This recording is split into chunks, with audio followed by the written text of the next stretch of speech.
welcome to What's on Your Mind. I'm Peter Snowart, and today, what can we learn from Els Van Laecke?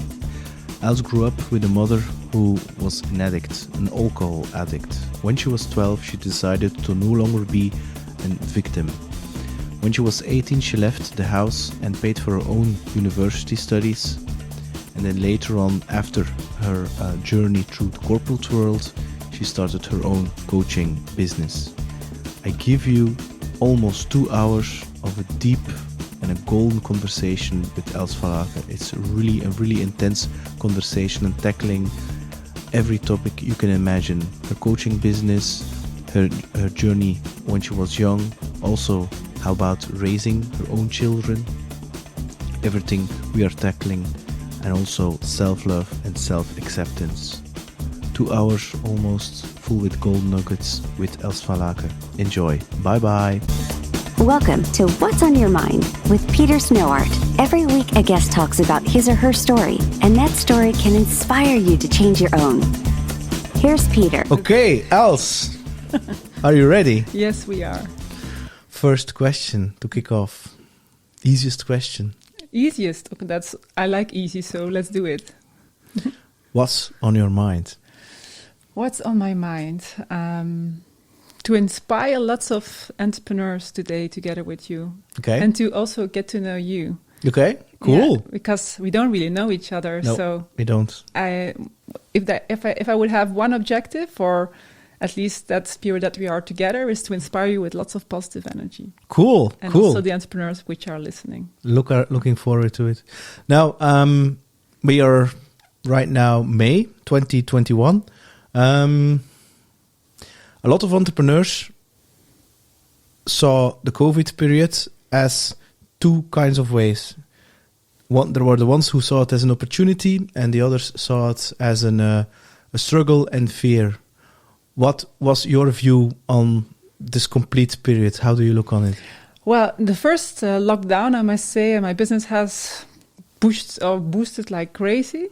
But it wasn't at all the first couple of days when the lockdown got announced, because I got connected again with this little small girl, which was 7 years old, and heard her mother saying that we would get on the blacklist because there would not be any money. So even if I have a great house now, I have a great business, I got in this childish trance, I'd say. Mm-hmm. I remember I was crying. I was standing in front of my husband. I was saying, what if we cannot pay our bills anymore, and we bought this great new house, and what if, and what if, and what if? And my husband said, snap out of it, else you are in 2020, you are not 7 years old again. So in the beginning, I was back into these old, fears, let's say, which weren't up to date. Mm-hmm. Because my mother, I'm coming from quite, how do you say that?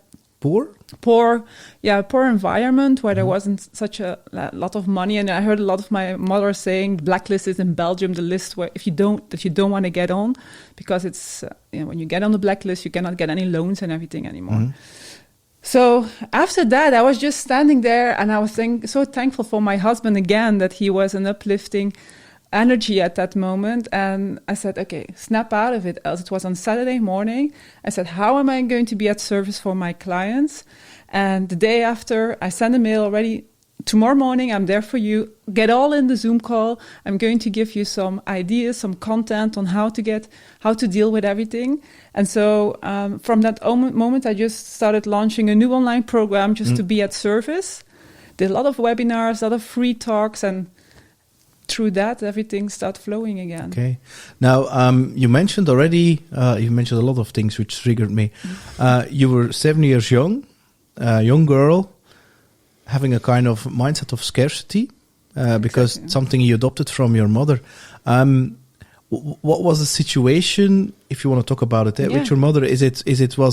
Was she alcoholic or something, or was exactly. she? Okay. Yeah, you got it directly. Correct. Okay. So both my parents were quite addicted, both in their own sense. Mm-hmm. So my mother, she was addicted to alcohol, and even if she was working quite hard, because I can never say that my mother didn't work hard, mm-hmm. but she had also. Yeah, she was always spending money too. Mm-hmm. So her best friend was alcohol, not her children. So in that sense, it was indeed an environment of scarcity, of not believing in your dreams, of not daring to show up. If you were a gray mouse, then that would be amazing, because then you would disappear behind the curtains, and then you could be part of the family system. Yeah. So me being different was quite a challenge. And that's why also when I was 12 years old, I decided to do life and take life in my own hands and do it differently. At 12, immediately you decided not to become a victim of the situation. Exactly. So and what triggered you? That was that. Did you saw your mother lying on the couch or something? Well, I've got lots of situations, Peter, because my mother, when she was not working, she was drinking. Okay. So she was also lots of times sick in her bed. So with the little money we had to go and get like Vichy water, because it helps for the stomach. And so I saw lots of times things that I didn't want. And she was a lot of times also at a pub drinking, a cafe, I don't know, something pub, like that. And so when I was a little child, my sister was the one, my older sister, which is 5.5 years older. She was a bit my surrogate mother. Yeah. And so we went, when we were already little children, we went working together with my mother to clean all like these apartment houses, this very big apartment buildings. So I can really clean really well. That's a skill I learned from my mother. But I really said at 12 years old, I'm going to do it differently. So I started working. I remember I was 8 years old. I went to do lots of different things to get some money. And then because I didn't want to have shoes anymore, which were wet, and then my socks were getting wet.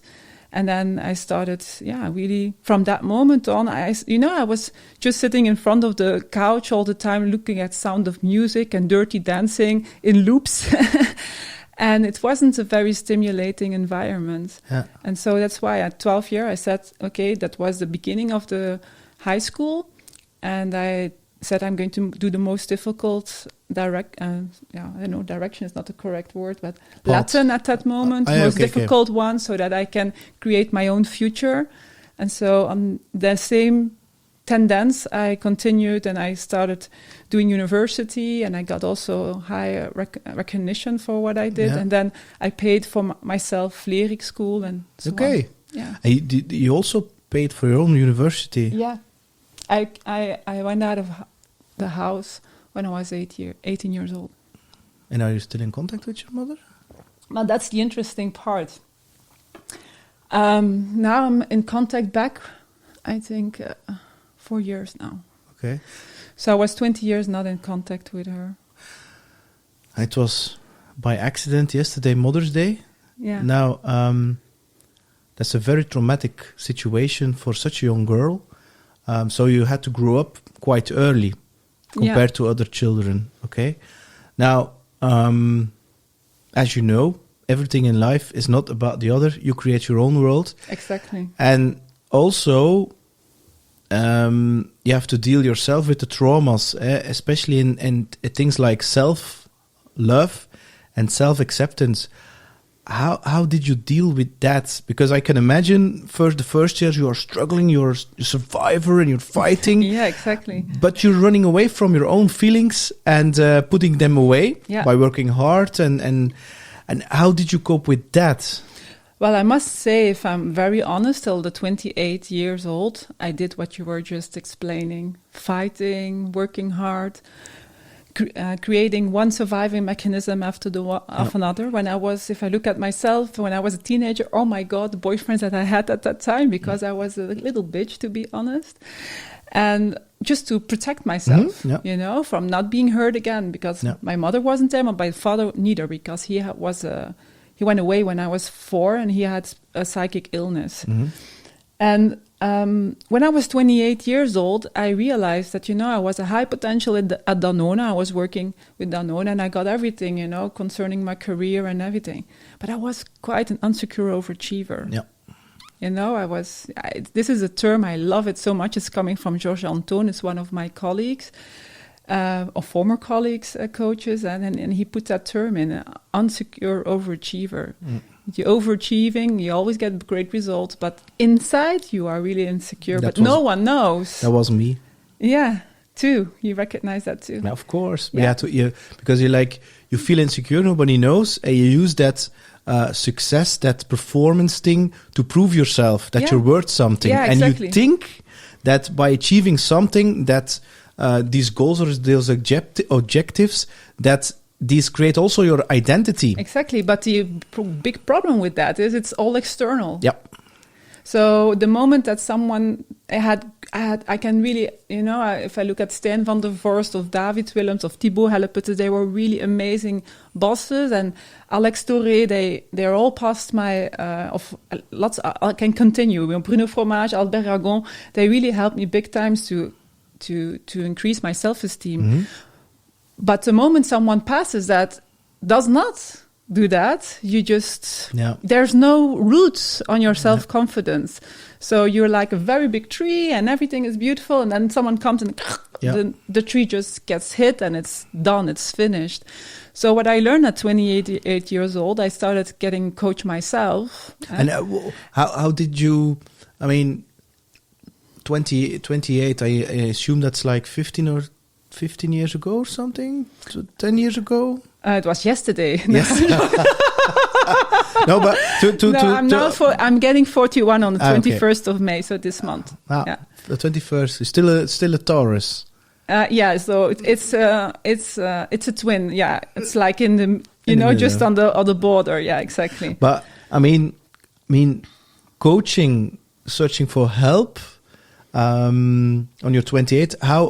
What happened then? Was it some kind of situation? Because with me, I was like, I had it. I don't feel anything anymore. It was like I had everything, but it doesn't work anymore. So I called a therapist, and I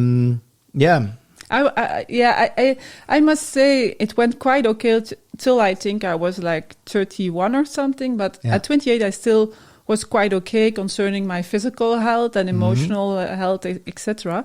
But I must say I had lots of this, eagerness to show myself and to prove myself. And in my communication skills, that was the reason at 28 why I started coaching, because my bosses said, she's like a rough diamond, it's all there. We just have to polish the diamond. And because I was sometimes too direct in my communication, which is still one of my qualities, I would say, but that you are direct. Yeah, I think it's a quality. But at that time, the how I was direct was a bit different than now.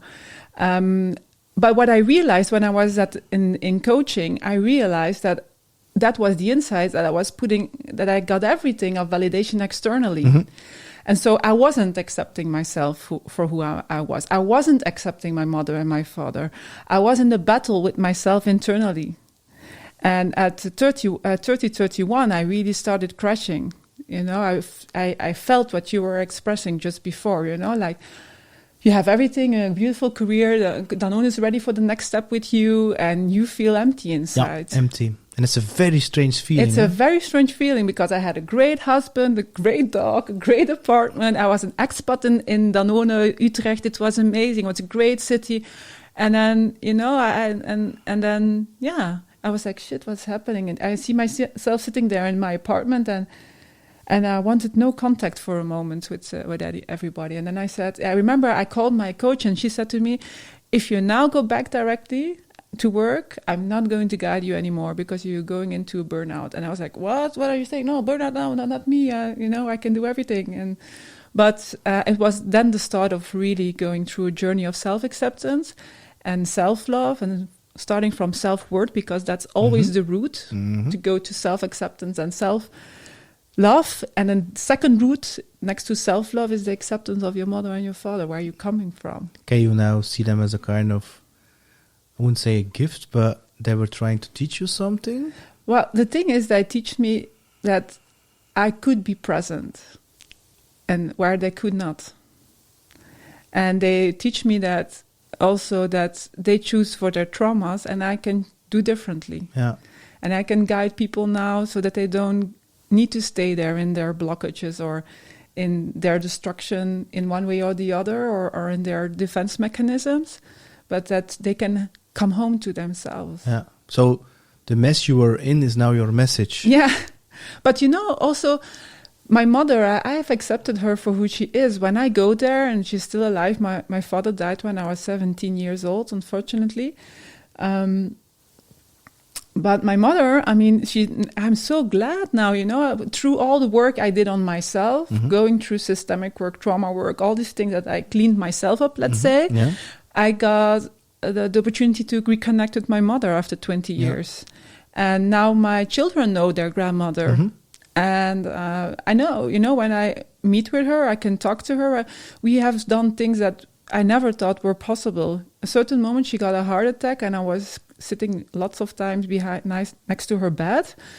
I was never thinking that I was going to do that, but I did when it happened. And I remember I was saying lots of times, I love you. I was putting Nivea cream on her face because she likes that. And then she had this tube in there. She was in coma, and then she came back, and then she said with the tube in her mouth, I love you back. And she never said that. And I could really take it in. And otherwise, I wouldn't have been able to take it in if I wouldn't have done the work on myself. I could really say, great. And later on, we could hug. I learned my mother how to hug. She never hugged.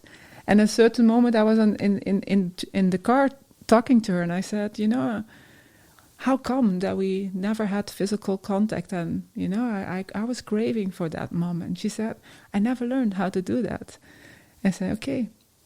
And I said, how do you look at that? And she said, yeah, sometimes I see other children coming to the home and they see them hugging their mother. And I said, what do you feel about that? And she said, well, it would be nice. I never would have thought that she would have said these kind of things. She's 76 years old, and she can connect with a desire which is somewhere under the surface. And so, that's what a message that I always give also to my clients that I coach one-on-one or in group is, don't keep on expecting all these things that your parents need to do for you. Also take this into your own hands. You need to learn sometimes them the skills that they never have learned. I can then keep on waiting and say, I have given the message to my mother to hug me, so let's now just wait till it happens. No, I remember we were driving with two cars, so my sister was next to me, and I came into in her room, and I put her on the chair, and I said, let's start doing it. Let's start hugging. And I put all my positive energy and my enthusiasm, and I was like, put my arms around her, and she was like, ooh, what to do? And my sister was looking at, what the hell are you doing? I said, come on, sis. You come also, let's do a group hug. And since then we hug. Isn't that great? It's beautiful. Do you believe that, she was not learned to hug, and I assume also that she has been brought up in also a quite traumatic environment. Do you also believe that trauma has been transferred onto generations? But if you work on yourself, then you can break that trauma cycle, and you are doing your children a favor by not passing that trauma to them. I'm totally agreeing. Yeah. It's even so that, because you were talking about the normal conditioning is that we think as parents we have like the power over our children and we need to parent them. But my son, I consider my son as my biggest teacher. Mm-hmm. So he is actually parenting me more than I him. Mm-hmm. So because he triggers me on impatience, frustration, irritation and things like that, because he's not always doing what I want him to do. I know exactly what you're talking about. I have two of them too at home. Actually he sometimes something goes wrong. Like Saturday, I was alone with him and I tried to do two things at the same time. So watching over him, and I was doing something upstairs, and I came downstairs. And he was using milk powder, the powder, and he was putting it in a big bottle, and he was putting in some kind of diffuser of water, so it makes sure that it's always the right, how do you call that? Humidity. Humidity in the room. So he put the milk powder in there, and I look at myself and my thoughts, and I see myself thinking, you have two options. or you're going to be mad, which is the classical way of thinking, or you can look at it, Peter, you weren't here, I need your attention. And I chose for the second one. I was like, okay, yeah, you did. So can you help me now clean up the mess? He was like, okay. And so we cleaned up. And because, he was trying to tell me something instead of yelling at him and things like that, because it has no use. He doesn't understand. He thought it was playing. Yeah. And, okay, cool. Now, it's an amazing story, Els. It's an amazing story. Now,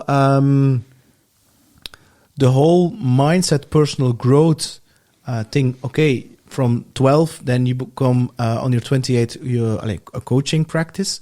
Where were you initiated in the whole mindset / personal growth? Were you one of those who on his 21st saw Napoleon Hill with Think and Grow Rich and you read that? I wish. And haven't opened itself and you're like, oh, I wish that I got already to know Napoleon Hill at that age. No, I must say when I started working, I as I said, I got quite some nice, inspiring bosses, and which also were reading also quite a lot of books. So we were inspiring one another on that. So I remember going to the library in Ghent and just getting reading all the management books like Stephen Covey, and the 7 Habits of Effective Leadership. And was that your first? I think it's probably one of my first. Mine too.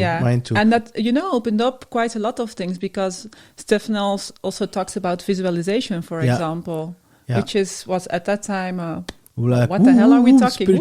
Yeah, exactly. But the thing is with that book is that when the first time when I've read that book, and if I read it now again, I mean, it has so much depth. Yeah. Whereas the first time I was like, start with the end in mind. I was like, what do you mean with that? Yeah. And or co-creation. Yeah. I was like, okay. I was like, yeah. But if you go really deep into the book, I mean, some people call it even the Think and Grow Rich, the reworked version, the 7 Habits of Effective People. So did you also... I can reread it and reread again. I think I will always take something out. And by the way, he has also written other books like The 7 Effective Characteristics of a Successful Family that I'm reading right now, which is also super interesting. Yeah, because like the first thing that he is bringing in, can I talk about it? It's just very simple. I like simple and easy. That's why. You always know a stimulus creates a certain behavior. That's not new. But he was explaining in his first chapter that we have this difference with animals, that we have, for example, consciousness. We have some skills that an animal does not have. That we don't have to go directly from stimulus to behavior.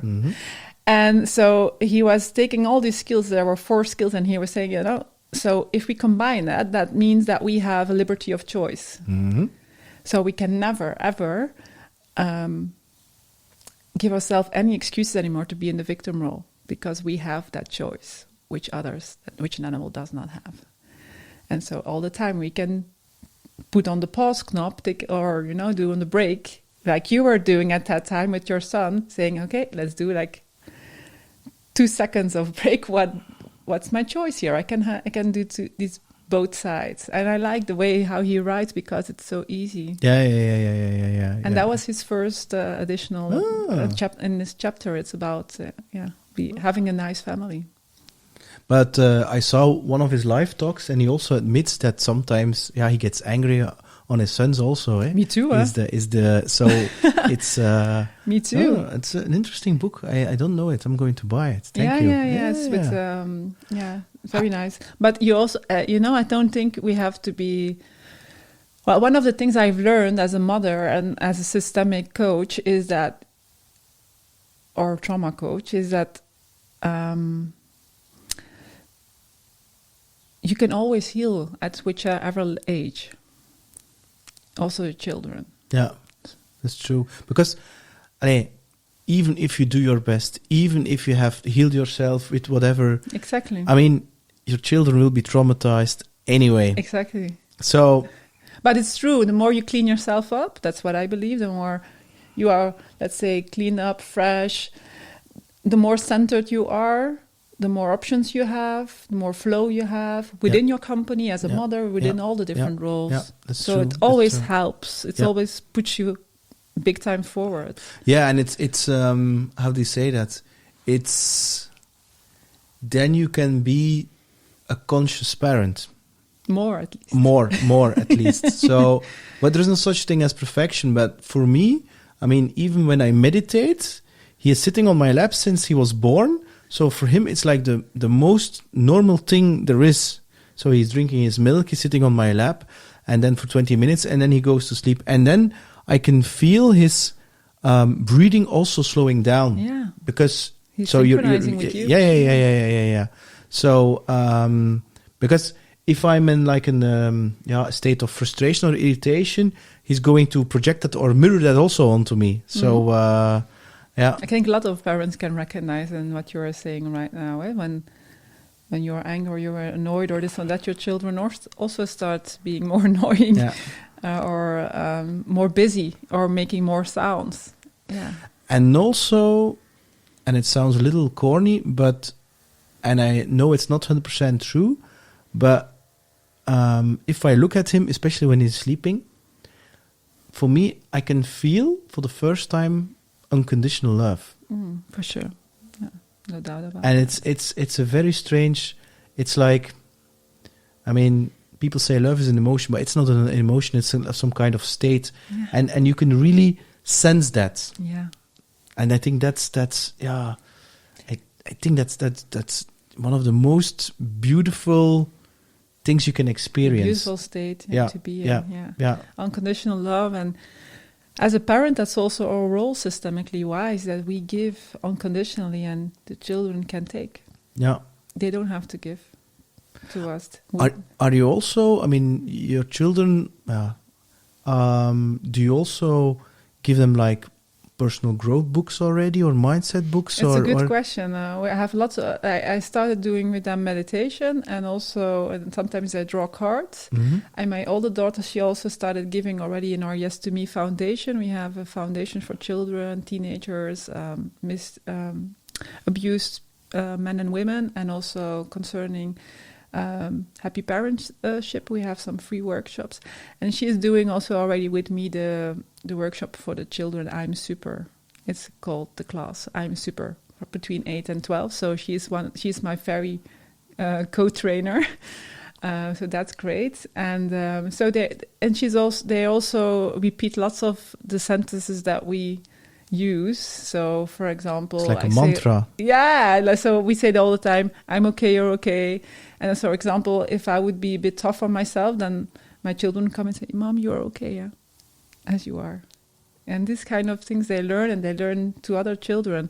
And they are the whole energy of non-judging, because I really believe in that, and also think that in the world we can really make a big shift. And for sure in the Netherlands and Belgium, and I think lots of countries still, we have this judgment towards one another, towards ourselves. And that's the biggest gift I want to give to my children, so that they are less judging towards themselves and towards others. Yeah, that's true. Now, we're talking about children. You're doing very well from a materialistic point of view. I mean, I have also nothing to complain.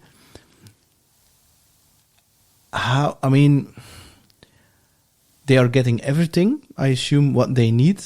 How do you put boundaries on that? Because I found it, I wouldn't say difficult, but yeah.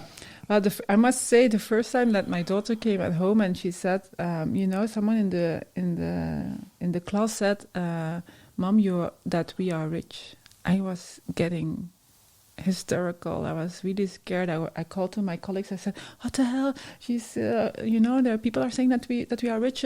She's going to get, And I never. No, Els, calm down. You are getting, back to the child of yourself, because you got, gossiping, etc. Because you were poor. Mostly they don't do that about rich kids. It's okay. Calm down. And I was first thinking, oh no, I cannot say that, I cannot say that out loud, that we are rich. And I'm like, what the hell are you doing? Why would you not say that to your child? If people are saying that, you say, we have a good life. And then, also in the last week, my daughter said, they said, who is the richest in the class? And everyone said Maud. And I was like, okay. And I can now just center in it. Coming from poverty, it's not so easy. Yeah. But I think it's not a bad thing that children can desire certain things. But also, my daughter has certain desires. She wants this LOL dollies, for example. It's 110 euros for the box. I refuse to get it for her. So she's like, why not? I can put all the money together from the birthdays. I can ask money and then I can get the dollies. No, forget it. It's not worth the money. You're not going to get these dollies. Yeah. So, but I said, if you earn the money, not that you get the money, but you earn the money by doing, the dishwasher and doing something in the garden, then okay, for me, when you earn the money, get €0.50, buy dishwasher. And so let's see her. My boy is already getting quite motivated, so he has his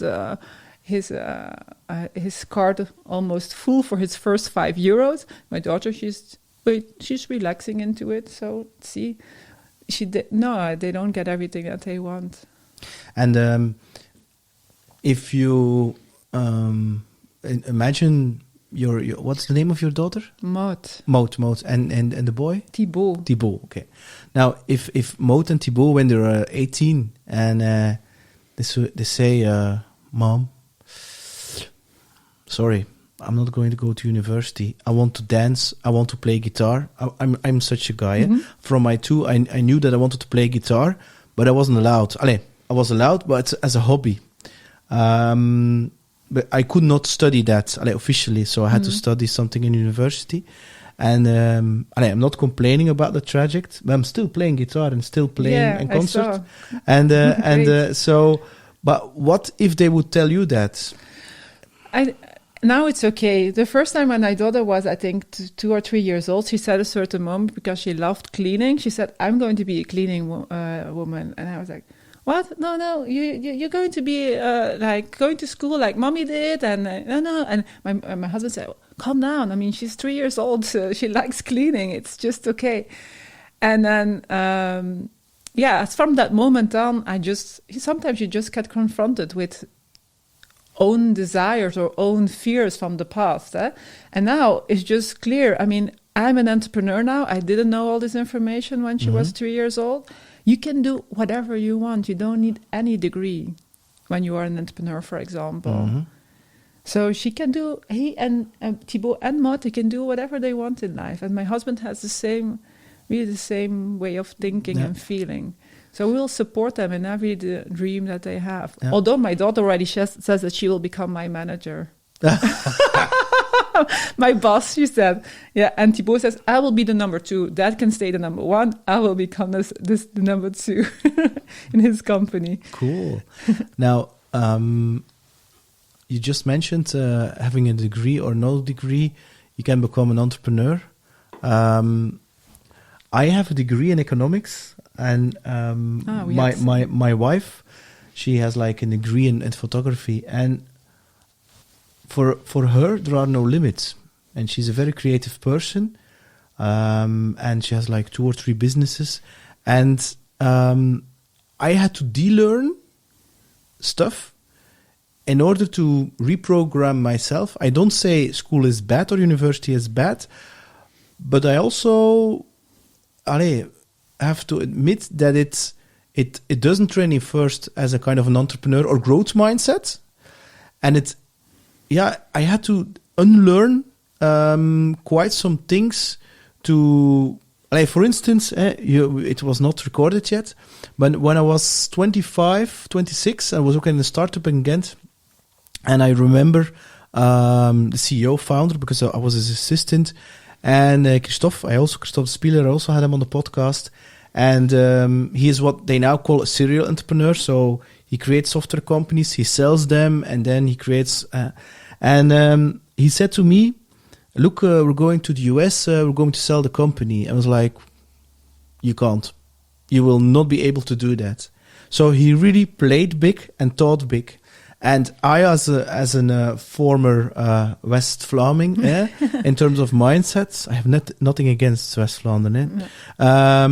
Is that I was really thinking very small around the church tower, as they call that in Flemish and Dutch. And so I was like, we're going to bet for how do you call that, for beers? Although none of us drinks. Just as a matter of speaking. If you win, you get the beers. If I win, okay. He came back and he said, no, they don't want us. And I said, you see, I'm right.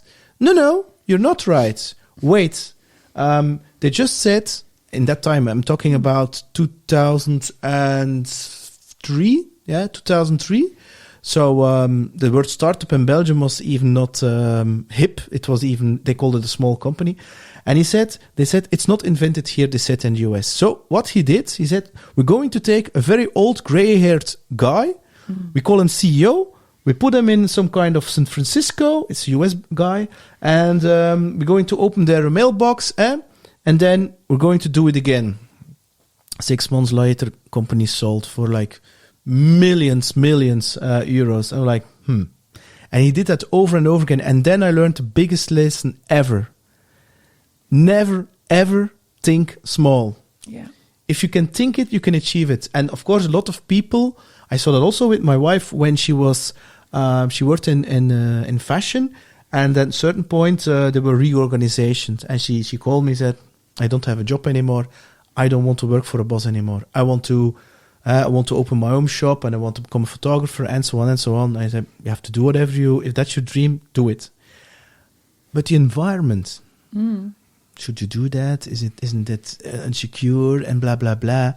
And that's amazing how people are forcing you to think small. And you have to, and sometimes they say, surround yourself with 5 people around you. Exactly. And I can tell you which mindset you will have. Yeah.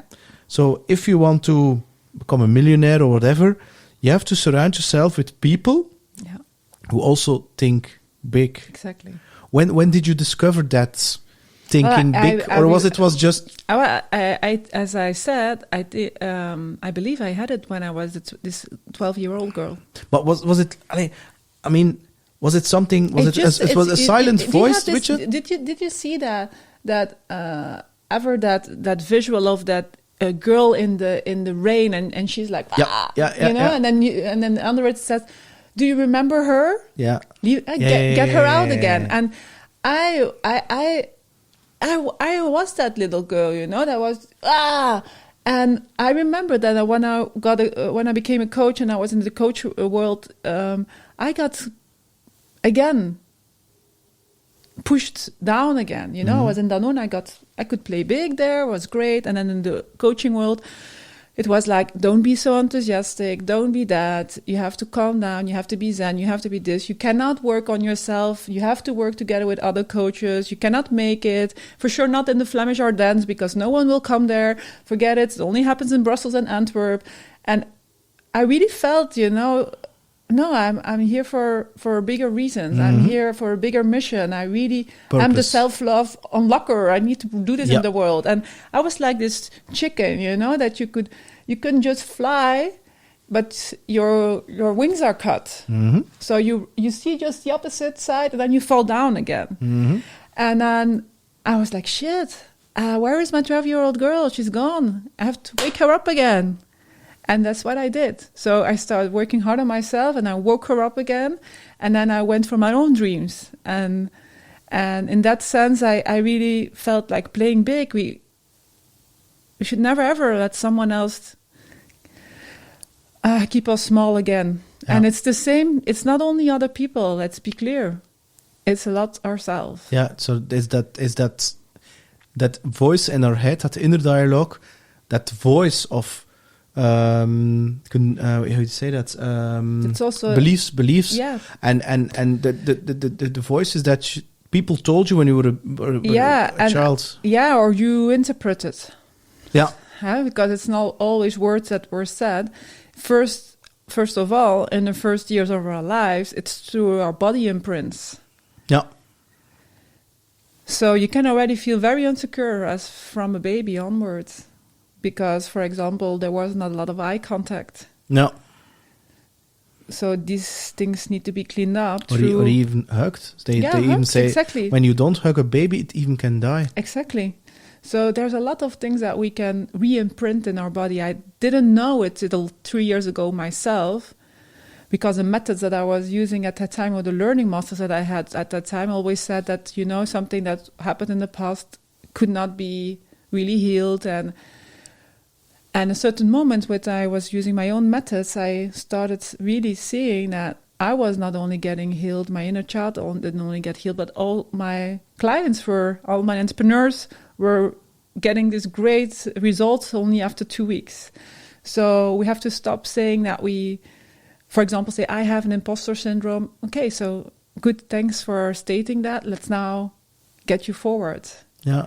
And of course, we can have lots of things that happen in our life, but I love the quote of Tony Robbins saying, your past is not your destiny. Yeah, that's true.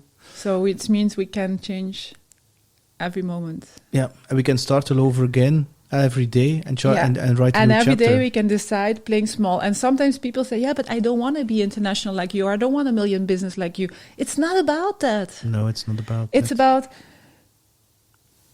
centering and coming home to yourself and realizing who is my biggest me? What do I want in life? Who do I want to be? But who I want to be surrounded? No. Where do I want to be? And that's, I take like 3 months off at least a year. Yeah. Because I want to be with my children. I'm there at the school at 4. Yeah. So that's my playing big. It's not about money. It's not about international. That's a lot of what a lot of people think. They think it's about the millions. It's not about that.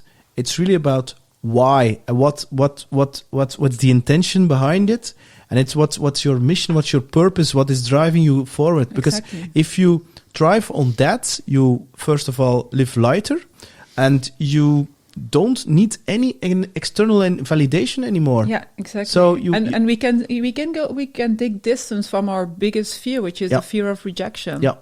Yeah. When someone is not agreeing about the way how things are, we can just say, okay, thank you for your opinion. Yeah. We agree, we disagree. Exactly. We can agree to disagree. Yeah. And you have your opinion and I have my truth. And you don't need to be an asshole, eh? No. That's something else, eh? You can just stay in connection. With respect, eh? Yeah, and that's the thing. I'm okay, you're okay. You just interact from respect, non-judgmental, and of course we get triggered on each other's surviving mechanisms, and that's what I love so much. Also, if you dare to be vulnerable, saying, okay, by saying that you push now this button, it's not you, it's something that happens inside of me, and makes me feel like this or that. So I need like 1 minute of break. That's taking your ownership, and then coming back and saying what you need from that person. We have so much.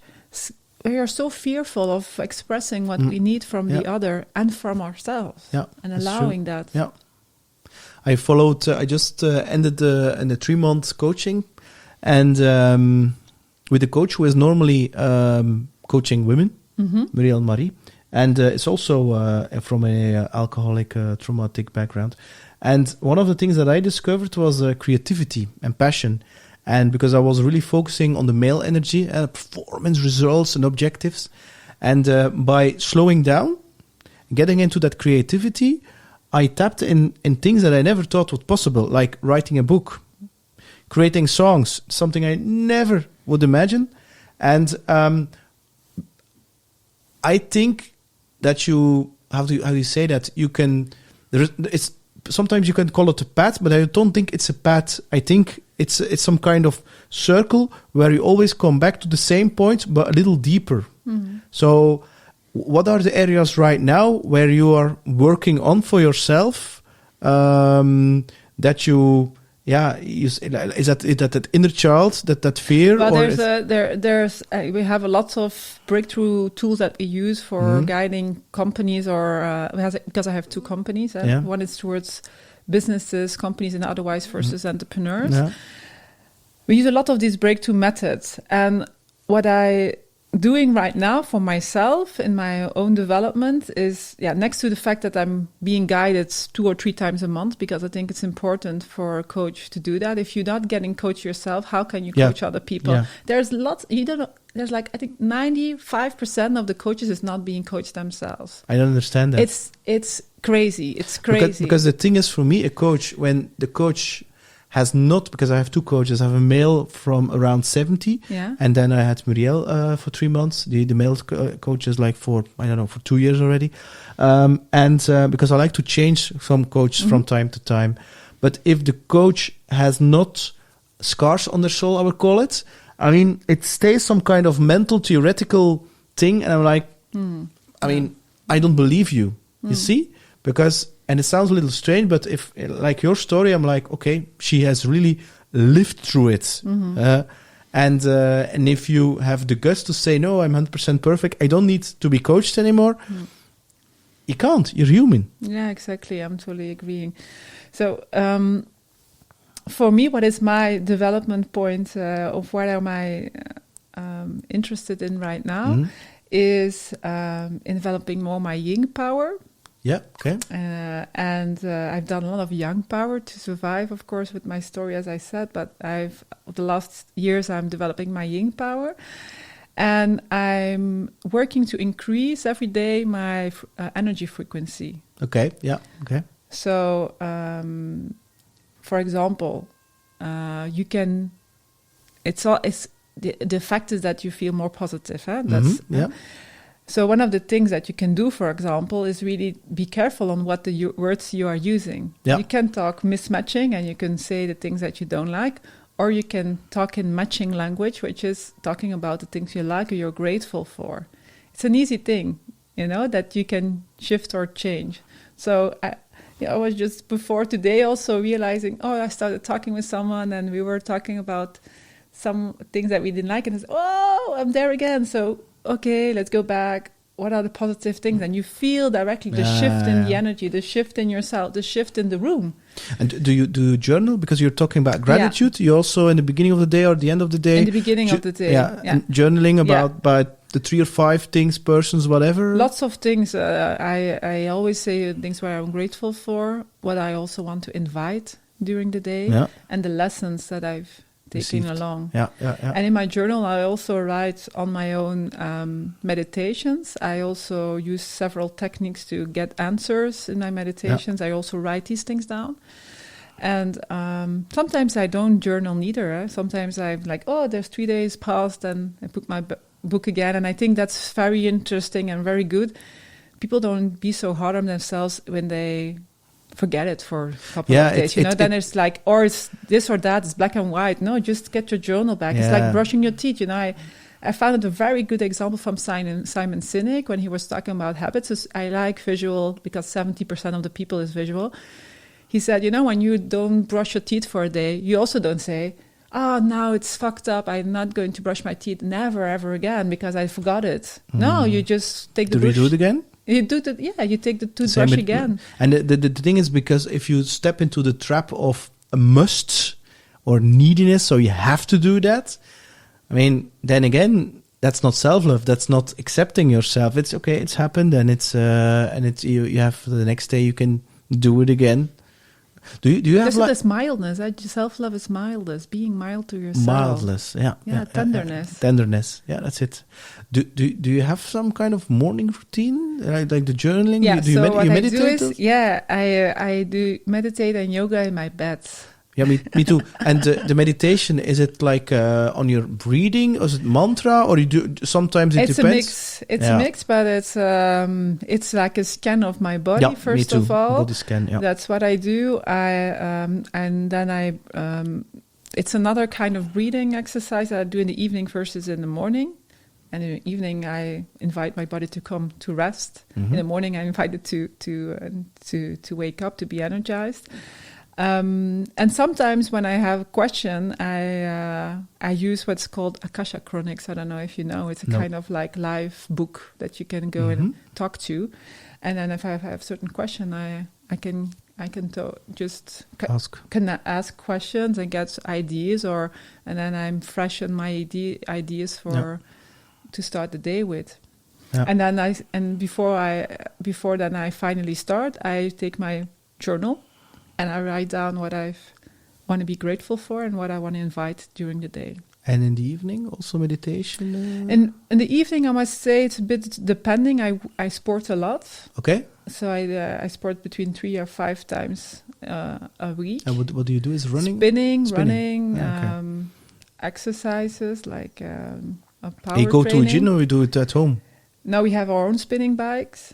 Okay. And we also have a fitness room in our garage, but we don't. But you do together with your husband? Yeah. Okay. Which works really great because I don't know if you know the languages of love, but languages of love, I like to do it together with him. So that really helps me big time. I'm also externally I'm very extrovert, so I like to do it also with other people. Yeah.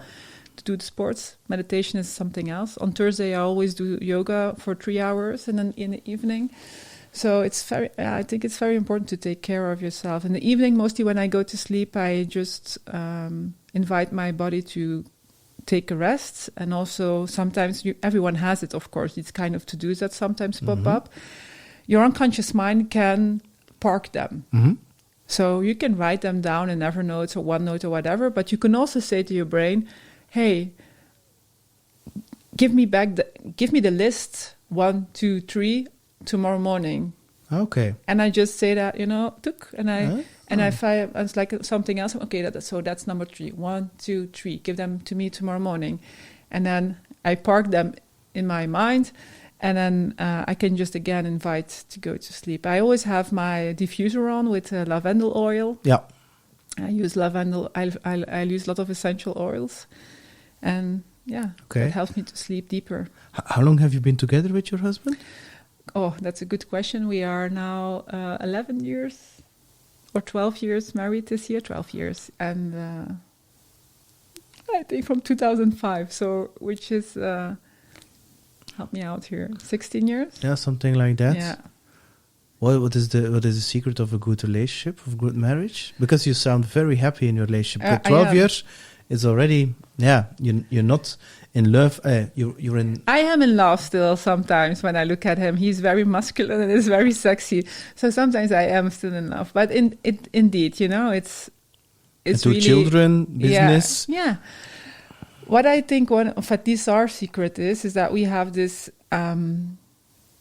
same way of wanting to feel free and wanting to do our mission and our purpose, and that we support each other in that. Mm-hmm. So it's I never had my husband saying, no, you cannot do that. I had other people saying that, but never. He would always have my back, and I always have his back. And I think that's the most important thing. That is, and then of course, I think you also just need to have a very good sex life, and opening up for this kind of intimate evolution too, because I think also on that you can grow as a couple during the years of your relationship. Of course. So and just sometimes taking the time. So I think for us it also has been sometimes mostly me taking the time saying, now we're going to sit down together and discuss what needs to be discussed and make agreements what needs to be agreed on. And we'll keep each other on that accountable, because I think that's one of the things that we miss in general, if it's a relationship or in business, or is accountability. Accountability, yeah, that's correct. Yeah. So you need to need to dare to speak up and say, "Hey, we said this." Yeah. And it's not always easy. Because we think because you have love, it's going to happen automatically, but it's not true, eh? No, because I where you were saying, Peter, today, that with children it's unconditional. With your husband or with your wife, it's not unconditional. Nope. Maybe later when you are old, very old. It's not. But now it's not unconditional. No, I see relationships more as an an invitation to grow together, and to to see kind of a mirror that you have to work on yourself. Mm. Because on which element? Yeah, of course. So, and I think that's because. But it's also good. It's also a good school to put boundaries. Yeah. You know, sometimes when people are so close, it's not easy to put boundaries, and then you could say, okay, now it's too far, stop. You know, and to learn it there in a respectful way, so that you can also communicate to others. Yeah. In other relationships. Yeah. For me, the most important thing that I learned from my wife was the emotional aspect, the feeling thing. She was like, if I was applying, I was with Ingrid Koman. I was just in the beginning of a relationship, and I was applying for new jobs, and then I called her after a while when I was finishing a meeting, and she said, "How was it?" Yeah, it's going to make lots of money and a big car and a big cool. But how the fuck do you feel? Yeah. And then by discovering that, I discovered my intuition. Nice. And since then, I start making decisions based on that instead of my head. And I think that's one of the biggest discoveries I had. And when I start doing that, I can honestly say that you make the right decisions based on that inner silent voice. Yeah, that's the alignment between the head, the heart, and the belly. Yeah, indeed. You're not a head on a sticker. Yeah, indeed. And the thing is that I used to live for like 38 years from my head. Yeah, I can. Yeah. So it's interesting because I could start now talking about attachment styles and emotions and etc. because I like the topic of it. Of attachment styles and emotions on that. You can explain? I'm listening. Well, it's a very interesting topic on which I could talk for hours. Why it's so interesting, because it's so clarifying on how we act, but also you can put it in all different areas, also within your business. Mm-hmm. So a bit, let's say in general, I think we could say like if we are quite okay functioning, then we have like 70% of healthy attachment style, like we are. We have a healthy attachment style. We don't push each other's buttons. It's all kind of respected. But sometimes things can happen, and then you can get into a stress response. Mm-hmm. And then you can get in also another attachment style that can give you certain reactions, like avoidance. Mm-hmm. Mm-hmm. Is that you push people away, and you don't allow people to get in, or you make it very difficult. Yeah. Or you, for example, be a bitch or whatever to say, see that I'm not likable or not lovable. You know, it's so that's one side that it can go to. It can also go to ambivalent, and when you're ambivalent, which is, I don't know, you'll see which one you recognize the most. But then you can be very emotional attached to what the other people are saying about you. It's like you go and get your truth outside instead of connecting with yourself. Or for ambivalent, people who recognize ambivalent attachment style, they need to do the journey to connect with themselves, to get sourced by themselves instead of being sourced by the external world. So that's also not so easy, because then you are afraid to be alone and these kind of emotions, or you're jealous when your loved one talks to someone else. It's kind of things that are close to ambivalent attachment style. And how you relate that to business? Well, it's very easy. Make the connection. I mean, if you are ambivalent, for example, and you recognize ambivalent, because it's not you are ambivalent, it's not putting people in a box. But when you recognize ambivalent attachment style, then you'll probably get easy disbalanced when someone, for example, says your offer is not good. Okay. You will probably have difficulties going to your ideal client because you're afraid that he would say no and you would get rejected. Because you probably wanna hear from people in the business that you are okay, so that you can function. Yeah. Same thing with avoidant. If you get into this avoidance style, then you push people away that you shouldn't be pushing away. You are maybe harder. You're maybe stricter, severe, while you should not be at that moment. It's nothing to do with that person in front of you. It's something from the past that you are projecting on that person. I had it I recognize myself more ambivalent. And I had this contact with someone who pushed me away business-wise, and I don't know, sometimes don't know how to handle that because I want to stay in connection. I want to help the other person. So I had to learn that that I really have to respect the space and avoid the attachment style needs at that moment. And because I remember she said to me, I said that I wanted to time off, and then you're sending me an SMS, and I was like, I just sent an SMS to say, how are you? Is everything okay? Can I help? And she said, no, I said space, and if you don't understand each other in that sense, you can really create a lot of frustration. You have to then, as an ambivalent, stop attaching, connecting, and really give all the space that is needed. While when you are avoidant and you are connecting with someone which is more ambivalent, then you have to push yourself through boundaries of connection, because you would do that to really stay and connect with that person and be interested and not think that they will reject you again. That's very interesting. I'm also ambivalent. Although it's because I recognize it, I have it, I won't say it under control, but I can look at it. So recently I had a customer who I thought was good, and suddenly radio silence, nothing anymore.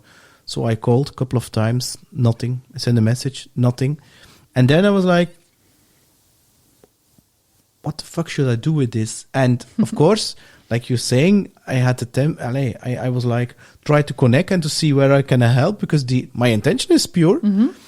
But then I also learned that sometimes a door closes is a door that closes. And if they don't try to contact me anymore, that's okay for me. So I'm like, I did what I can do. And if that's what you need, that's fine, but I'm not going to try anymore. And I'm now very okay with that. So maybe it doesn't need to go so far that you would make the interpretation that they don't want you.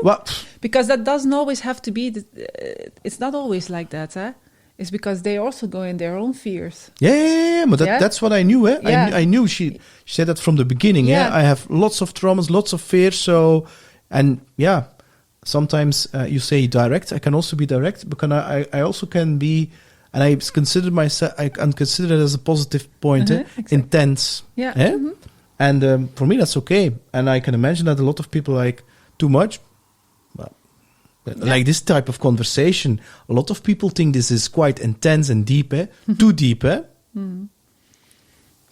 probably not listening anymore. The other ones are. That's. Well, I don't have such listeners. Exactly. So you are attracting your field the listeners who want this intensity. Yeah, that's true. For example, putting that. Just to give that example, to go forward on that means, for example, after a couple of months, you send a postcard, and a certain moment they will be ready to reconnect. Yeah. So that person also sent me a mail only this week again. So she's coming out of her shelf. Yeah, sure. Do you also believe that you attract, because you're talking about raising your radiance, your frequency, energy, frequency, positive energy. Trilling, I was going to say. So you also believe that you attract people, and that like this, for instance, there is no such a thing as coincidence. Sometimes it happens that you attract certain energies. And I also push away certain energies. I believe that you can create your own field. Also with customers. And you have to be consequent. I have refused people in our Play Big program several times. Because it feels off? Because they're not ready, because they are judgmental still. So for me, with the work I'm doing, I need to create safety as from the first minute. Okay. Because people go very deep and they clean up their shit, and then they sparkle like they never did before. But we need to create this safety. And when there's I had, for example, someone, and she said, I'm so more advanced than everyone in this group, and that's what sometimes they call it also spiritual bypass. That's kind of arrogance. Well, ego. Yeah, I don't think that's very spiritual when you think these kind of things. No. And so, and then then I hear certain things. I put let's say the mirror, and at that moment when people don't take the mirror and they're not ready to be coached, I cannot help them. And you do that in some kind of pre-intake? Well, we have we mostly connect with people, and we do lots of things in our marketing that people can experience us, but also we can experience them. Okay. That means, so that's what I said, you need to be consequent. And then, for example, I also had to take one person out already when we were starting, and it was the best decision ever, because everyone of the group had problems with it, and no one was, from I'm okay, you're okay, didn't dare to say. But you also see it in teams, when we have removed 2 people from the team, they're good people, but not in that field. And we remove them, and I'm not saying suddenly, but then it pops, and the results were extraordinary. And it keeps on growing and growing by removing 2 people or 1 person with a complete other vibe, intention, energy. Yeah.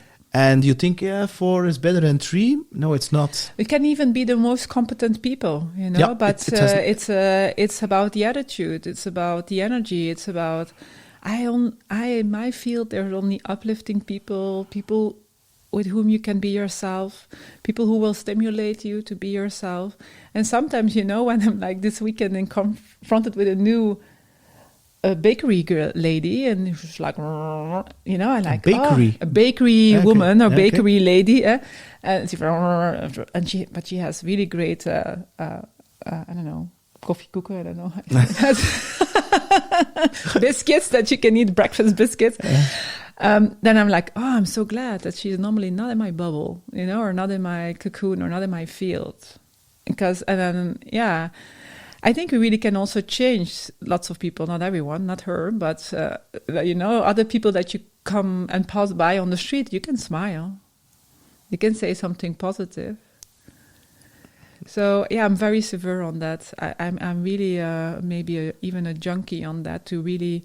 To see who is going to let in, who is coming to the VIP club of Els. Yeah, but who are my friends? Who is around me? And me too. Who is my teachers? Me too. Did that change over time a lot? Yeah, because big time.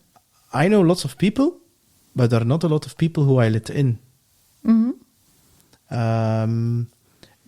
So that also changed a lot during the years? Yeah, for sure. The last years when I was really, I could really feel the difference. I have now a group of friends with whom I also do lots of sports, and it's just so much fun, It's like we're making jokes, we are enjoying ourselves, we're like sometimes like little small children, and it's such a nice space to be in, to be surrounded by people where you can be yourself. And I've heard so many times in Belgium, you are too American, you're too enthusiastic, why are you too American? Because I'm enthusiastic. Sometimes when I ask, there was a new CEO starting in Trajectory with us, a one-on-one, and he said, I like it that you are a bit American. And I said, what do you mean with American? And because I like it, just to understand what do they mean with it. Because you are so positive and you are enthusiastic. Okay, so that's American.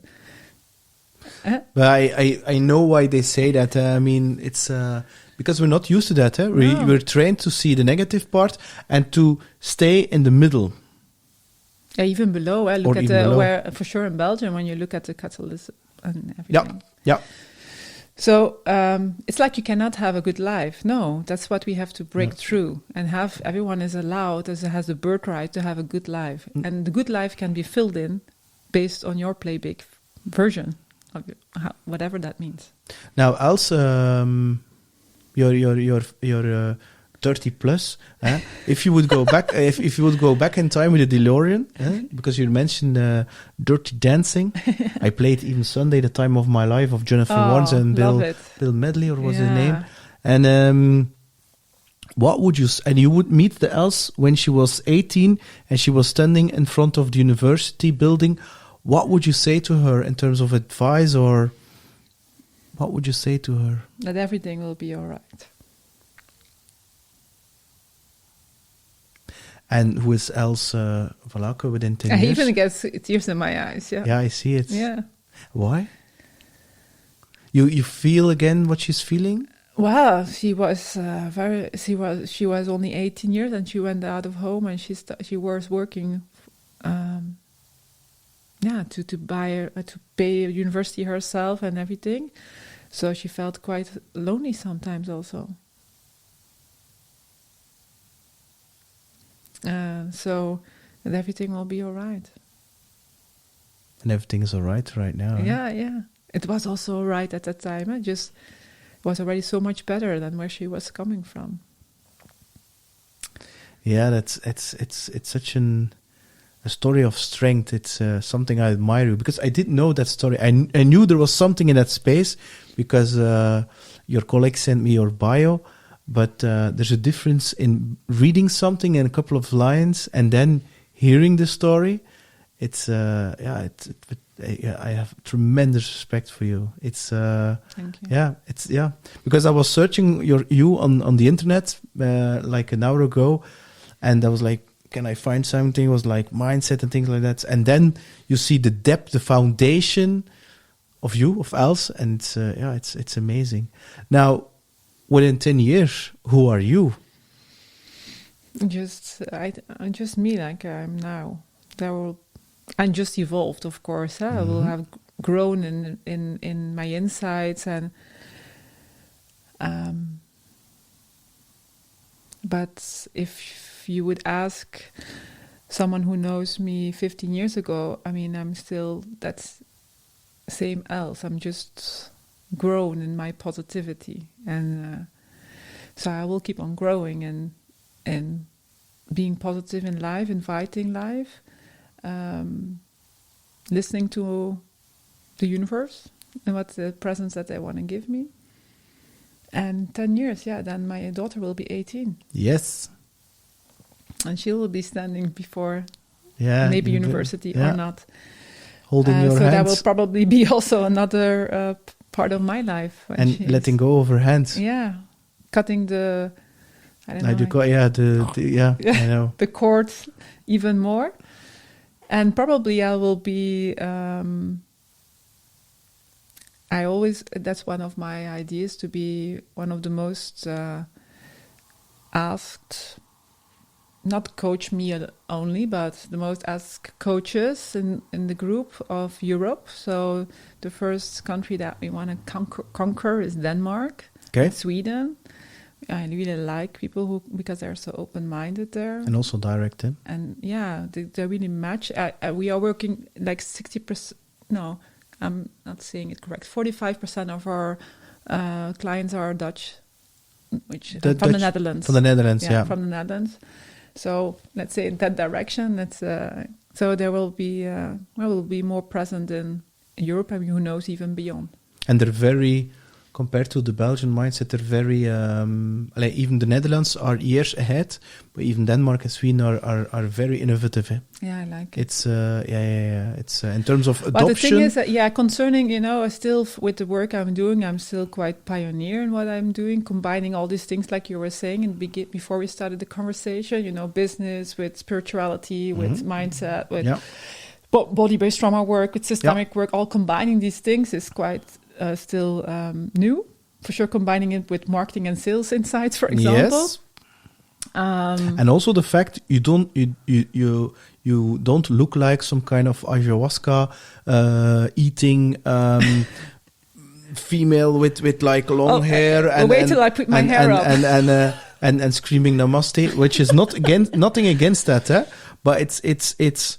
I mean, it's good to be spiritual, but being a spirit is also being grounded. It's okay to mix these two worlds, because we're human beings.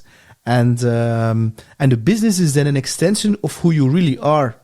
Yeah, and it's also part of doing it here in this world and on the earth. Manifesting it. Yeah, exactly, in the material part, which is also, if you look in on the chakras, if someone knows chakra, it's your root chakra. It's the materialization of what you can do. So I'm not scared anymore, for example, for money. And I think, and that's what I'm also, for example, inspiring other people, that they can embrace that too. But what were we talking about before we were... We were talking about the fact that you are pioneering. And we're talking about 10 years ahead, that you're pioneering, combining spirituality with business and chakras. Lots of my teachers are telling me also, who are your teachers? Oh, I have lots of them. I have like 45 degrees or something in my on my coaching skills. Which are my teachers at this moment. For example, Indra Torsten Prijs, which is a systemic teacher. Okay. Amanda Lees is my Akasha chronic teacher.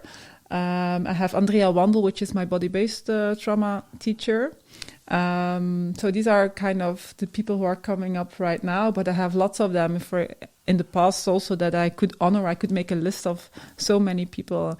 I also listen almost daily to Abraham Hicks. I love it. I love it because it's so just so funny. You know, she makes a joke out of it. It's just also so clear. I like it. This is how my team is play big, but playing big on an easy way, easy life, easy business, easy business. In the vortex. Just easy. Yeah. I'm a very big fan, and I like the way how she talks and the fun and the humor of it, and it's all simple. Yeah, that's what I like. Simple. It's not about easy. This or this. No, it's simple. It's it's a good one. And what I would recommend everyone is also the book of The Power of Attachment that I was talking about, attachment style. It's Diana Heller. It's an American lady, because she has been able to write it down simple, like Peter Levenger. He also has been able to translate it in simple language. I think we need lots of these teachers. Yeah. Like us also, because we also explain in a simple way. Yeah. Lots of before, at least also in some of my own teachers, they make it so complex and so mystic. Yeah, and that's the thing. With this podcast, it looks like a sales podcast, but actually I want to make these kind of topics in such a simple way that I wouldn't say it becomes mainstream, but it becomes accessible for a lot of people who are not aware of that and who are struggling in life. When sometimes I receive, like via Instagram, a message from a woman or a man saying, "Oh, I heard something from there, and I started to search for a coach, and I did something with the trauma." I'm like, then I'm like, I changed a soul, his life or her life. Great. And afterwards, you receive like these messages via WhatsApp. I'm like, this is amazing that you can spread this kind of message. Yeah, that's cool, eh? Congratulations. Cool, eh? Yeah, but also, I mean, if I look at the sales team that I manage, is the same there. These are 25, 24 young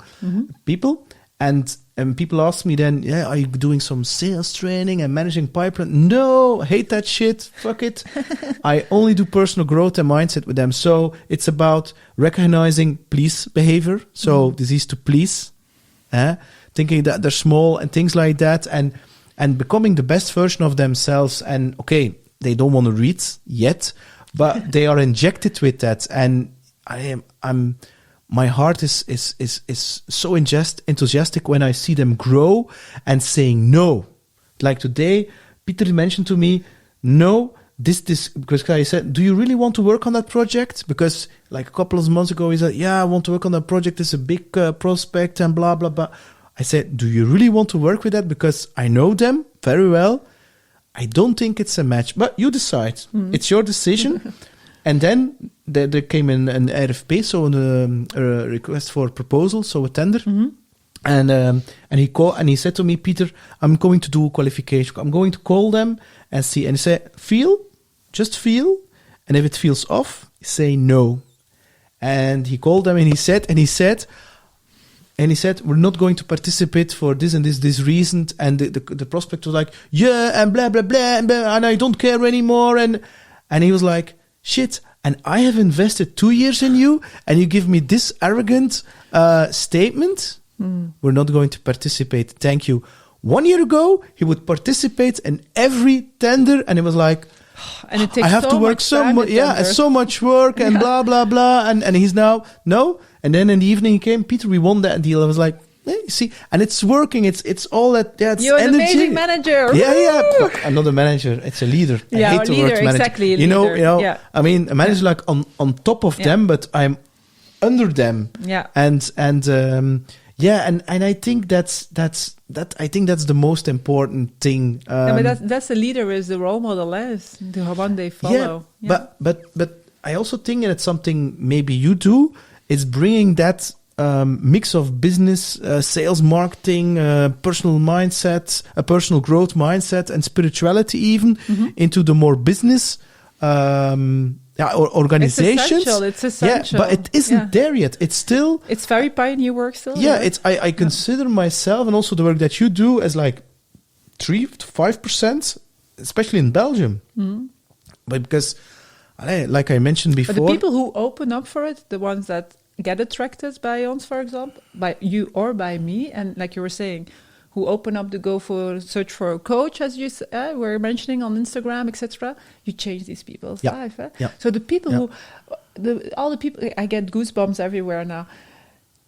The people who dare to step into our field, and who open up, we change people's life. Even the moment that they say yes to our programs, their life starts to change. Yeah, because it's amazing. And that's the reason why I don't have a coaching practice, because right now I'm in a situation where I can say goodbye, because they have to do something with it. They have to take action and take responsibility for themselves. Whereas I have been in situations where I've played, it's 2 or 3 years ago, where I've coached some CEOs of software companies, and we hit that spot of them, that working area. You have to work on that and that, and they recognize it immediately, but there was no action, and I was quite frustrated. And I think like, oh man, come on, you know it, you recognize it. We meet each other again. There isn't going to be no follow-up anymore because you didn't take any action. And then at that time, I decided that truth that you are doing, I don't think that's my path. This is my path. You see? Well, it's an important point that you are mentioning, and that's exactly playing big on your terms in your business. So it's one of the first rules that we say to our clients is you'll have to get into action. Yeah. Otherwise, you cannot work with us. You will not be the same person in 2 months. You will not be talking about the same topic in 2 months. So if you want to be in status quo and you want to keep in the victim role, you don't spend any money. Yeah. And we also ask a certain amount of money so that first of all, they get the top of the top. I really believe we are world class. And second of all is that by spending money, you have to do it. They're more like, okay, I spend so much money, I need to make it sure that it returns. The thing is that we could keep on talking. Yeah, I know. That's why I'm like, it's already almost half an hour and 30 minutes. But you mentioned action, and one of the things that my coach obliged me was that I'm the other side. When I see something, I take immediately action, and I stay in the action all of the time. Like when the first lockdown came, I worked day and night, except when I was feeding Jules, and also around 6 or 7, I put him in his bath and in his bed and things like that, because I find that very important. But besides that, producing. And then I also learned recently, sometimes you have to put that pause button and really ask yourself, why am I being busy all the time, and staying in the action? And so right now, I think, yes, you have to come into action. And a lot of people don't do that. They blah, blah, blah. The definition of action. Yeah. But for me, I call it aligned action. So it's aligned action with your purpose, with the energy, and instead of just action for the action. Nice, I can feel it. Yeah. But what is the definition of action? Indeed, aligned action is a very beautiful word, because action can also be sitting here and just sitting here. For me, this is action, what we're doing. Yeah, but for example, how do you call when you're sitting aside of a lake and you're looking at the water? For me, that's also action, because you tap into creativity and ideas. And that's one idea can change an industry, can change your complete life. If I wouldn't have stopped and stepped into that creativity, because I wouldn't, he said, how are you going to spark your creativity? And I was like, play guitar, then play guitar. So I did. I even recorded them. I put them on Facebook just and also there were two parts of it. First was the external validation. So you have to put them there, and no external validation. You don't care. You look at it and you don't care about it. What people say, positive or negative, you don't care. So that's first, the one test. And the second is that I could feel when I was playing from my head or from my heart. Because if I was playing from my head, it was like, I have to give all these notes and I have to do this. And people, no. And then from my heart, it was like a couple of notes, but with so much intensity and so much power and passion that you can even feel that note, even like 2 or 3 weeks after you visit that video. I'm exaggerating a little bit. But that gave me access to other creativity. Like, for instance, writing a book, like in a couple of evenings, writing 45, 50 pages.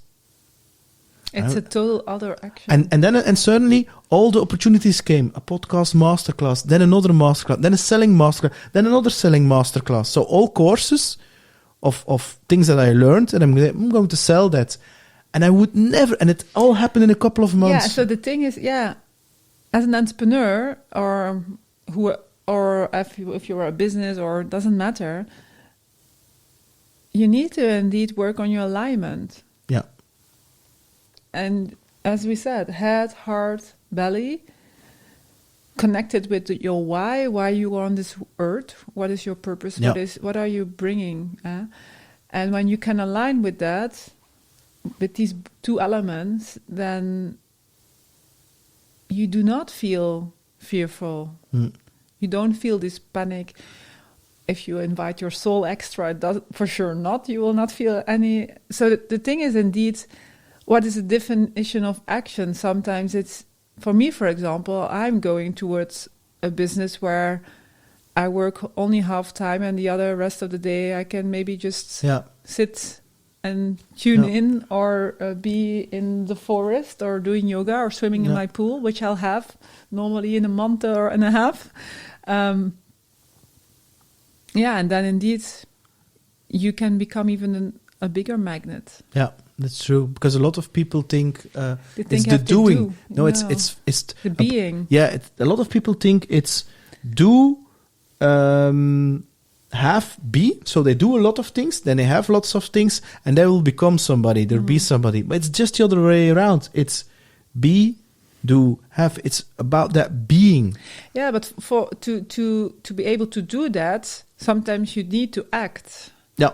For example, if I would have continued doing training and coaching all these beautiful companies where I work, like Proximus and everything, I would the whole time be everywhere in Belgium, and I wouldn't have that time. So you have to indeed make certain decisions, do certain actions. Yep. And still being. And for lots of people, being is a lot more difficult than doing. Yeah, indeed.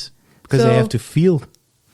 Yeah, and also I had a discussion with a colleague today, and I was like, he was 23, and I was like, it was a coaching meeting, and I asked him, can you sit in a chair and do nothing? No. It's such a waste of time. And I said to him, that's so wrong. It's not a waste of time. It's not even another colleague, a female, a woman. Do you ever sit still and wonder what you are feeling with this kind of situation, what this do with you? Never, because I don't have the time. And I was like, you're missing a lot of the fun.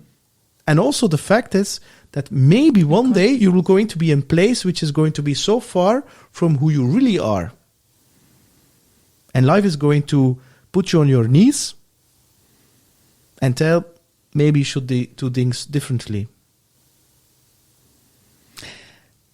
Everyone needs to learn their lessons at their time in life. And tempo, eh? And 23, the life cycles of a woman are every 7 years. For a man, it's every 9 years. So a man of 23 doesn't always have the wisdom yet, like you have. No, but I'm 25. Yeah, I knew. Now, if you, what is still your... But the thing is, for example, if I look now, I have an amazing, talented coach, Jordan. He's 20 years old, and he can do all these things. And he is like a natural talent, gifted, and he can indeed stand still or sit and feel and check what's going on and what are my options. So it really depends also on your personality, on what you have learned in life. I have another question which pops up right now. You work with amazing people around you. How big is your team? We're 8 coaches now. 8 coaches, yeah. okay. Plus They work for you? They are part of my team, yeah. Okay. Yeah. Now, I had a female entrepreneur who contacted me via Instagram today, and she's quite successful already. Very passive income, scaling, and she said, right now I'm working with like 2 VAs and 2 copywriters and a video. How do you call that? An editor, eh? And she's like, but I can be a very bitchy woman. I'm not good in the people management department. I'm saying it in my own words. And she said, I'm going to take another course how to become a good leader. So, I mean, Els, first of all, how do you select good people around you? Because I assume that you also had people who didn't fit into your team. So you also have a journey there. So what can you discover there or share? For me, the most important thing is that they're linked with your core values and with your purpose that when you want to put into the world. So how do you do that? And is it by a conversation? For example, or the red line during in Yes to Trust or in the Els Van Laecke Breakthrough Academy is I'm okay, you're okay. So, which is no judgment. It's no gossiping. It's lifting each other up. So that's like the first rule, and it's very clear for everyone. I make it also very clear for everyone. 1 shot and you're out. And 1 time gossiping, 1 time this or that, you're out. So it's a very clear rule.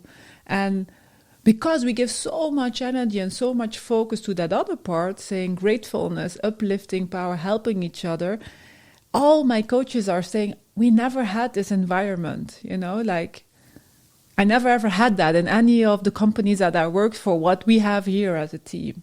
So it's an amazing gift this is the first one. And the second is to be aligned with, it's the 4th systemic law. There's the first one is everything and everyone has to, and all the things that happen need to get a place. The second is they need to be on the right place, on the right order.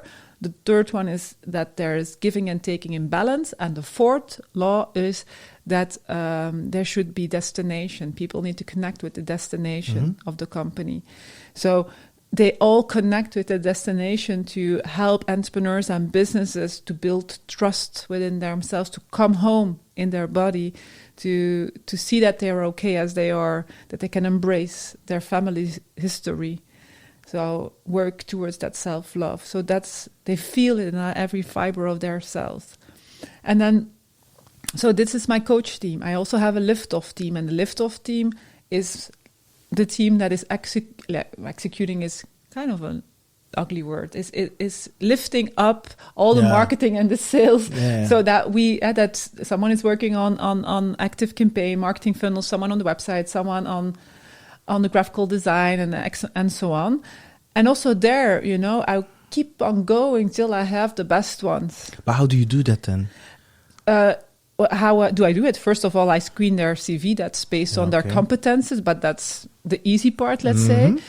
Then what I've learned is to trust my guts more. Okay. So I'm talking to these people and I'm feeling Like in a couple of meetings, you feel this is okay or not? Yeah, not even in the first meeting. I need to be able to judge that because I also don't want to put so much time in selecting people.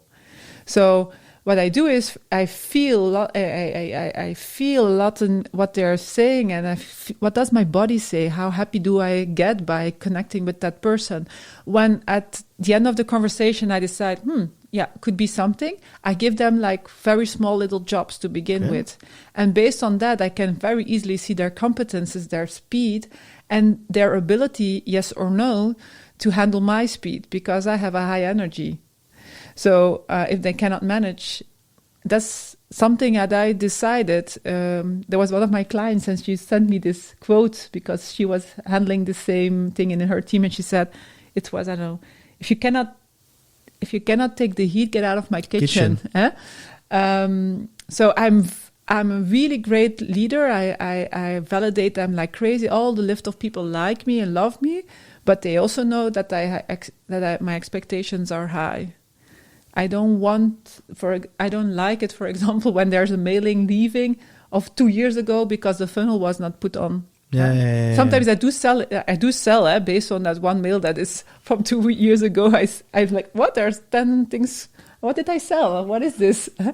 But I do like it when things just go fluently and easy, as I said. So to give to summarize, to give the advice to that female entrepreneur is to follow your guts in how you select people. But is there something she can work on herself?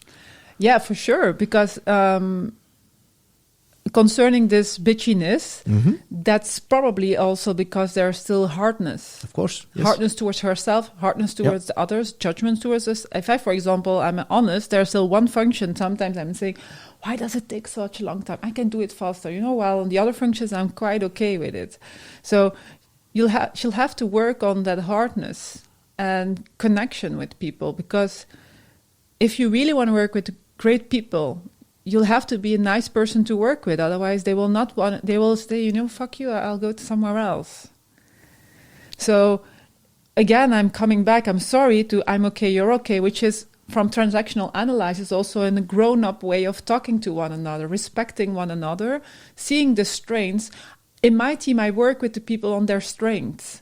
I've stopped with trying to find a 5 and 0 in 1, like there, 5 and 1, which has all this like wonder person, which has everything in one. Yeah. And then say, okay, but you have maybe that skill. It is not. Let's develop that skill. What we do a lot in business. I don't believe in that. No. So now I have all my beautiful team members. They all have their specialization. They all have their talent. They like to do that. They're passionate about that, which means they also sometimes do it in half of the time. Yeah. Which is great. And I don't work anymore. I had that before, but I'm not working currently with full-time employees. They're all entrepreneurs. Oh, okay. They're all independent. And specialized in what they are good at. But they work like almost 100% for you? My lift-off team, for example, they have several clients. And how do you... that was one of her other questions. She was frustrated and impatient that when she had an idea and she asked something, that they then have to wait for 2 or 3 days in order that they have to execute it. Have you some kind of arrangement, or do you book them for like 2 days in a week or something? Well, mostly I work with an advice that I give everyone is to work with Trello or Asana or something like this kind of planning system, and that you brief them and you say, I need it at least for that time, and that in generally you don't give people everyday urgencies, because then they cannot jump every time for you. But you can just, when you have a good relationship and you respect them, then when they need to jump one time, they'll jump. But you cannot expect that the whole time, eh? No. And even also neither when there's a full-time employee. Okay. Sometimes, they also don't always jump directly when you ask something. That's true. So that means that she probably needs to plan a bit more. And I'm not always the best neither, and that, let's be clear. And my team will also say that. But because I like to work on lots of things at the same time. So I'm creative. I get sometimes ideas, and I want it then like tomorrow. And sometimes they say, no, I cannot do it for tomorrow. It will be next week. Like, okay. Well, I will introduce her to you. So, that's good. My clients can work also with our lift-off team. So our clients, for example, they need to do their website or anything. They work with the lift-off team, and they can, through that, save a lot of time of not doing the selection themselves. Now I'm going to ask the final question, although I feel this is just part one. Yeah, woohoo! Let's do it. Looking forward. Now I'm up for lots of them. Let's get it on. Now, we can stay the whole night and have directly the episodes ready. Now, what is your biggest dream? Or biggest dream in terms of crazy? I mean, don't say I want to stand on a stage next to Tony Robbins that's not crazy. and Las Vegas. No, I don't think it's crazy. No, I don't think because I had somebody from Singapore.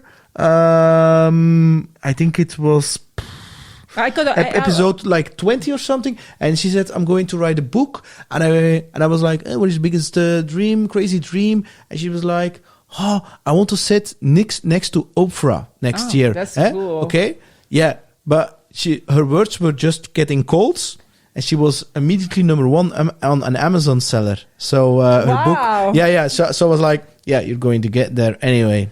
Oh, but that would be really nice to sit next to Oprah. I got already a hug from Tony Robbins. It was very nice too, because he has very, very big chest, so you can like get like 5 hats on it. So it was quite nice to feel him. But if you want to see Oprah, I have a guest who is the neighbor of Oprah. Yes, Jan Bommerie lives next to her. Oh, that would be like a really wet dream. You're joking or not? No, I'm not. Okay, wow. I even have a guest who did the something, was it clothing or something for Beyonce? So the world is smaller than you think. Oh, that's so nice. Yeah, sometimes I must say I feel you have to think big. Yeah, but still sometimes I feel a little bit jealous about American teachers, or because it sometimes it do feel like it goes easier.